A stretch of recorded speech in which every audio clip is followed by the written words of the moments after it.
नमस्कार दोस्तों, मैं विजयपाल एक बार फिर से स्वागत करता हूं आप सभी का आपके अपने channel simple maths for you में। दोस्तों, हमारा ये चैनल मैथमेटिक्स की नॉलेज को आप सभी तक पहुंचाने के लिए बनाया गया है और आप सभी का इसमें सहयोग जो रहा है उसके लिए मैं आप सभी का धन्यवाद करता हूं। आज का जो वीडियो है वो कंप्यूटर मैथ्स जो हमने वेब सीरीज स्टार्ट कर रखी है, जिसमें हम कंप्यूटर में जो मैथमेटिक्स काम में आती है उसका अध्ययन करते हैं, उसके बारे में ये वीडियो है। पहले कंप्यूटर मैथ्स के 2 वीडियो हमने बना चुके हैं, जिसमें मैंने आपको लैंग्वेज के बारे में बताया था। बाइनरी जो मैथ होती है वो यानी कैलकुलस में बाइनरी और डेसिमल किस प्रकार से यूज़ करते हैं और कैसे उसको हम एक से दूसरे में कन्वर्ट करते हैं। आज का जो वीडियो है वो तीसरा वीडियो है, लेसन नंबर 3 है आज का।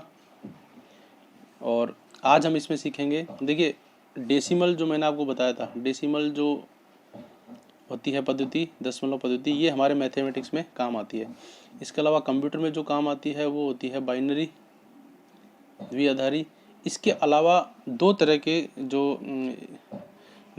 की लैंग्वेज और होती है, 2 तरह की संख्या पद्धति और होती है, जिसको हम बोलते हैं एक तो ऑक्टल और एक हेक्साडेसिमल। हालांकि ये काम थोड़ी कम आती हैं, लेकिन फिर भी कंप्यूटर में इन दोनों का बहुत अधिक महत्व है। आपको इनके बारे में नॉलेज होगी तो आप बिल्कुल आसानी से इनके सवाल कर पाओगे। देखिए डेसिमल जो हम यूज़ करते हैं जिसका आधार होता है 10, बाइनरी जिसका आधार होता है केवल 2, ऑक्टल में ऑक्टल का मतलब होता है 8, तो इसका आधार कितना होता है 8, और हेक्साडेसिमल में हेक्सा का मतलब होता है 6 और डेसिमल का मतलब होता है 10, तो 10 और 6 16, यानी हेक्साडेसिमल का आधार कितना होता है 16। ये आपको इस तरह से ध्यान रखना है। डेसिमल में जो 10 निशान होते हैं वो 0 से लेकर 9 तक की संख्याएं होती हैं। बाइनरी में जो 2 निशान होते हैं वो 0 और 1 होते हैं।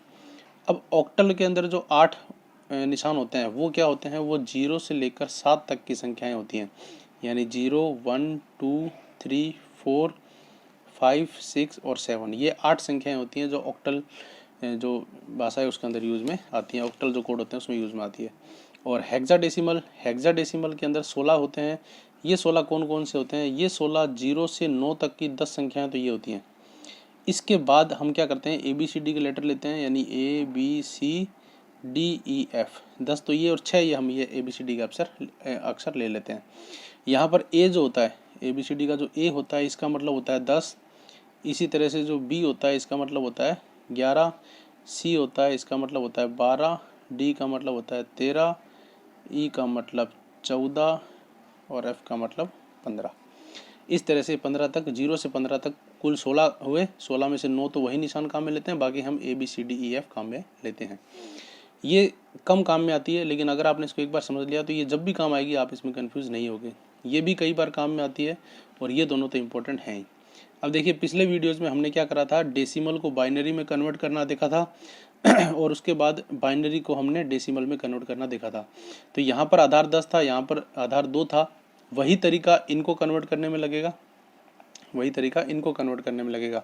बस यहाँ पे आधार 8 है और यहाँ पे आधार 16 है, इसका फ़र्क पड़ेगा। तो सबसे पहले मैं आज बात करता हूँ डेसिमल टू ऑक्टल की। डेसिमल टू ऑक्टल यानी मेरे को क्या करना है, डेसिमल में कोई संख्या है उसको ऑक्टल में कन्वर्ट करना है। तो डेसिमल को ऑक्टल में कन्वर्ट करने के लिए मैं क्या करूँगा, मैं यहाँ पर लिखूँगा सपोज़ 72 कोई संख्या है डेसिमल की, उसको मेरे को पता लगाना है कि ऑक्टल में संख्या क्या होगी।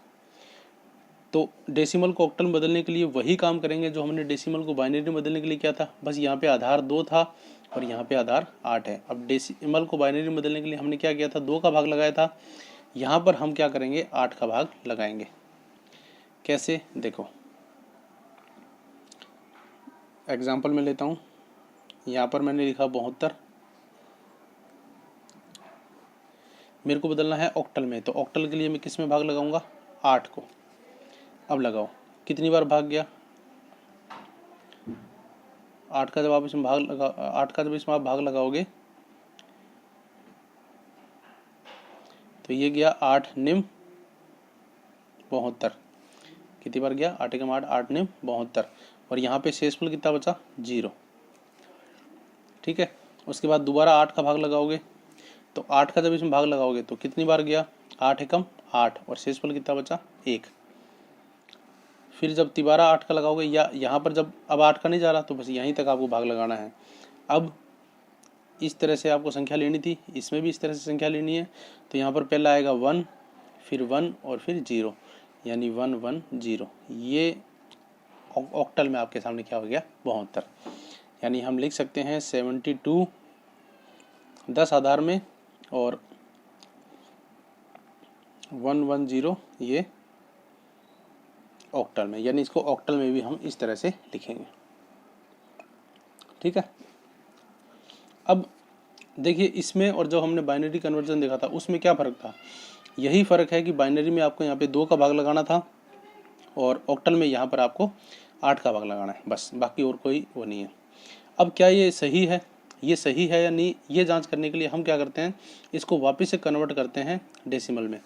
और अब मैं आपको बताता हूँ octal to decimal,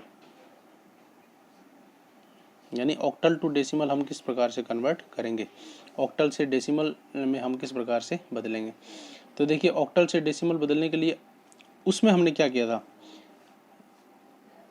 binary to decimal के लिए हमने पहले बाइनरी जो नंबर थे उसको लिखा था। ये इसी तरह से हम यहाँ पे क्या करेंगे, जो ऑक्टल नंबर है, जैसे 110 है, मेरे को पता लगाना है 110 जो ऑक्टल नंबर है वो डेसिमल में क्या होगा। तो यहाँ पर मैं क्या करूँगा, वही नंबर 110 उसको लिख लूँगा 110। फिर मैंने सेकंड स्टेप में क्या किया था, देखियो याद करो, वहाँ पर मैंने 2 की पावर ली थी, 0, 2 की पावर 1 और 2 की पावर 2 ये लिया था। लेकिन यहाँ पर मैं क्या करूँगा, 2 की पावर ना लेकर के मैं क्या लूँगा, 8 की पावर, क्योंकि यहाँ पे आधार होता है 8। तो 8 की पावर 0, 8 की पावर 1 और 8 की पावर 2। ठीक है। इनकी जब मैं वैल्यू निकालूंगा तो 8 की पावर 0 आएगी 1, 8 की पावर 1 आएगी 8 और 8 की पावर 2 आएगा 8 × 8 यानी 64। उसके बाद मैं क्या करूँगा, इनको इस नंबरों से गुणा करूँगा, यानी 64 की 1 से गुणा, 64 की 1 से गुणा, तो कितना आ गया, 64 एकम 64, 8 की 1 से गुणा 8 और 1 की 0 से गुणा 0। और यहाँ पर मैं इसको क्या करूँगा, तीनों को प्लस कर दूंगा। तो जब मैं इन तीनों को प्लस करूँगा तो 8 4 12 का 2 असला ये 1 6 और 1 7, यानी ये कितना आ गया 72। यानी ये जो था ये 72 का ही क्या था, डेसिमल। इस तरह से आप ऑक्टल नंबर को डेसिमल में कन्वर्ट कर सकते हो। ठीक है। अब यहाँ पर आप एक बात देखिए कि जब हमने 72 को डेसिमल में कन्वर्ट किया था तो 110 आया था ऑक्टल, और जब हमने इस ऑक्टल को डेसिमल में कन्वर्ट किया तो वापस क्या आ गया 72। इसका मतलब ये जो हमारा कन्वर्जन है ये बिल्कुल सही है। आपने कोई सवाल किया, डेसिमल को ऑक्टल में बदला, वो सही है या नहीं ये चेक करने के लिए आप उसको वापस डेसिमल में बदल लो, तो आपके सामने वही उत्तर आ जाएगा और आप कंफर्म हो जाओगे कि हमने जो काम किया वो बिल्कुल सही है। तो इस तरह से आप ऑक्टल को डेसिमल में और डेसिमल को ऑक्टल में बदल सकते हो। एक एग्जांपल मैं और ले लेता हूँ यहाँ पे, ताकि आपको थोड़ा सा और क्लियर हो जाए। सपोज मैंने लिया 125 डेसिमल में और इसको मेरे को कन्वर्ट करना है ऑक्टल में। बिल्कुल आराम से आप अभ्यास कर सकते हो। 125 को आप क्या करोगे, 8 में भाग लगाओगे, लगाओ। तो 8 एकम 8 बच गया 4, 8 5 40 ये, और पीछे कितना बच गया 5, तो शेषफल आ गया 5। ठीक है। उसके बाद फिर आप 8 में भाग लगाओ, तो 8 एकम 8, ठीक है, 8 एकम 8, 8 दूनी 16 तो हुआ ही नहीं, 8 एकम 8 और यहाँ बच गया शेषफल कितना बच गया 7, और ये 1 बच गया। अब इसमें जाता नहीं है तो आप बस इस तरह से आप इसको ले लो, यानी कितना हो गया 175। ये किस में आ गया, ऑक्टल में। ठीक है। यानी 125 को आपने क्या किया, ऑक्टल में चेंज किया, तो ये कितना आ गया 175। अब आप इसको वापस से कन्वर्ट करके देखो क्या ये सही है या नहीं। तो 175 को मैं क्या लिखूँगा, यानी यहाँ पे मैं वापस रिवर्स कर रहा हूँ ऑक्टल टू डेसिमल। अब यहाँ पर वापस देखिए मैंने यहाँ पे लिखा 175, इसको मैं मल्टीप्लाई करूँगा 8 की पावर 0, 8 की पावर 1 और 8 की पावर 2।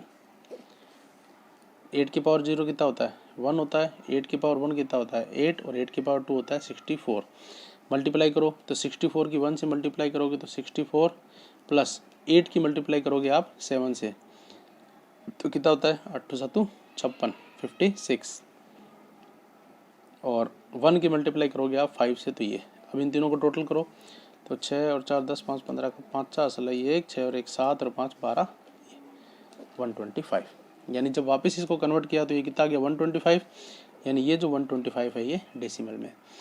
अब देखिए हमने 125 डेसिमल में था, उसको जब ऑक्टल में कन्वर्ट किया तो 175 आया, और 175 को जब वापस डेसिमल में कन्वर्ट किया तो हमारे पास वापस क्या आ गया 125। तो इस तरह से आप ऑक्टल को डेसिमल में और डेसिमल में को ऑक्टल में बदल सकते हो। बिल्कुल आसान है। बाइनरी वाले में 2 का भाग दिया था, यहाँ पे 8 का भाग देना है क्योंकि यहाँ पे आधार 8 होता है। और वापस रिवर्स में सेम वही तरीका है, यहाँ पे 2 की पावर लेते थे और यहाँ पे आपको 8 की पावर लेनी है। बिल्कुल आसान है। एक बार 2 बार 3 बार आप अभ्यास करोगे तो आप मुझसे भी अच्छे तरीके से ये सवाल करने लग जाओगे। तो आज के वीडियो में इतना ही। उम्मीद करता हूँ आपको ये वीडियो ज़रूर समझ में आया होगा। वीडियो अच्छा लगे तो लाइक कीजिए, नए हो तो चैनल को सब्सक्राइब कीजिए, और इस वीडियो को अपने सभी मैथमेटिक्स और कंप्यूटर पढ़ने वाले लोगों को, दोस्तों को भेज दीजिए ताकि वो सब इसका लाभ उठा सकें। धन्यवाद।